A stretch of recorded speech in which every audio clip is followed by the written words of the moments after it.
মিয়ানমারে ভূমিকম্পে ক্ষতিগ্রস্তদের সহায়তার জন্য দ্বিতীয় ধাপে ১৫ টন ত্রাণ সামগ্রী, উদ্ধারকারী এবং চিকিৎসক দল পাঠিয়েছে বাংলাদেশ। মঙ্গলবার সকালে প্রধান উপদেষ্টা ডক্টর মোহাম্মদ ইউনূসের নির্দেশে বাংলাদেশ সেনাবাহিনী ও বাংলাদেশ বিমান বাহিনীর ৩টি পরিবহন বিমানের মাধ্যমে এসব ত্রাণ সামগ্রী নিয়ে যাওয়া হয়। উদ্ধারকারী দলে বাংলাদেশ সেনাবাহিনীর ২১, নৌবাহিনীর ২, বিমান বাহিনীর ১, ফায়ার সার্ভিস ও সিভিল ডিফেন্সের ১০ জন সদস্য আছেন। পাশাপাশি ২১ জনের মেডিকেল টিমে সেনাবাহিনীর ১০, নৌবাহিনীর ১, বিমান বাহিনীর ২ এবং বেসামরিক প্রশাসনের ৮ জন সদস্য রয়েছেন। সেনাবাহিনীর কর্নেল মোহাম্মদ শামীম ইফতেখারের নেতৃত্বে মিয়ানমারের ক্ষতিগ্রস্ত এলাকায় উদ্ধার অভিযান ও জরুরি চিকিৎসা সহায়তা প্রদান করবে।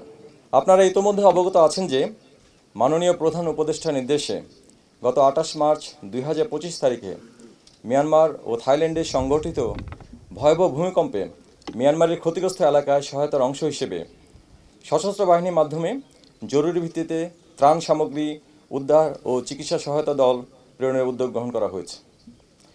এর প্রেক্ষিতে প্রথম ধাপে গত ৩০ মার্চ ২০২৫ তারিখে বাংলাদেশ সেনাবাহিনী ও বাংলাদেশ বিমান বাহিনীর পরিবহন বিমানের মাধ্যমে ১৬.৫ টন ত্রাণ সামগ্রী সফলভাবে মিয়ানমারে প্রেরণ করা হয়েছে।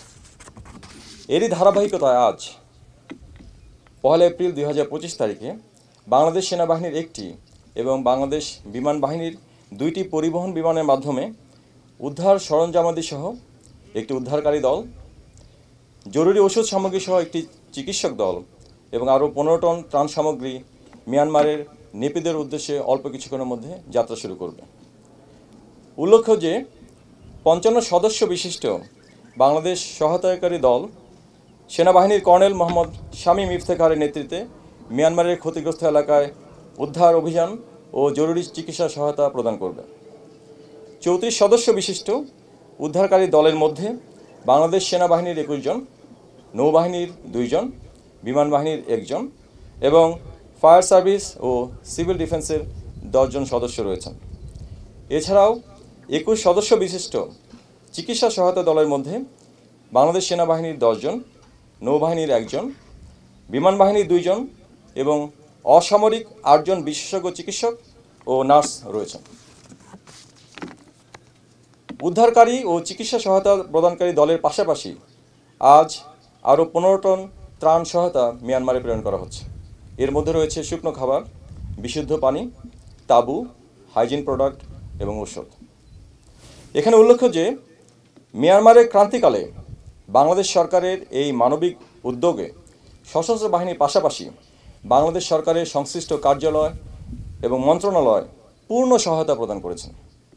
সশস্ত্র বাহিনীর পক্ষ থেকে আমরা প্রধান উপদেষ্টার কার্যালয়, দুর্যোগ ব্যবস্থাপনা ও ত্রাণ মন্ত্রণালয়, স্বাস্থ্য ও পরিবার কল্যাণ মন্ত্রণালয়, পররাষ্ট্র মন্ত্রণালয় এবং বাংলাদেশ রেড ক্রিসেন্ট সোসাইটির নিকট আমাদের আন্তরিক কৃতজ্ঞতা প্রকাশ করছি। প্রতিবেশী রাষ্ট্র মিয়ানমারের এই সংকটকালীন সময়ে বাংলাদেশ সরকারের এই মানবিক উদ্যোগ বাংলাদেশের সুপ্রতিবেশী সুলভ আচরণের পরিচায়ক। বাংলাদেশ সশস্ত্র বাহিনী বিশ্বাস করে বাংলাদেশ সরকার কর্তৃক প্রেরিত এই মানবিক সহায়তা মিয়ানমারে ভূমিকম্পে ক্ষতিগ্রস্ত জনগণের দুর্ভোগ কমিয়ে আনার পাশাপাশি দুই প্রতিবেশী দেশের সরকার ও জনগণের পারস্পরিক আস্থা ও বিশ্বাস বৃদ্ধিতে সহায়ক ভূমিকা পালন করবে। আগামী দিনগুলোতে সরকারের নির্দেশনা অনুযায়ী বৈশ্বিক যে কোনো প্রয়োজনে বাংলাদেশ সশস্ত্র বাহিনী আত্মনিয়োগের জন্য সদা প্রস্তুত এবং অঙ্গীকারাবদ্ধ। আপনাদের সবাইকে ধন্যবাদ।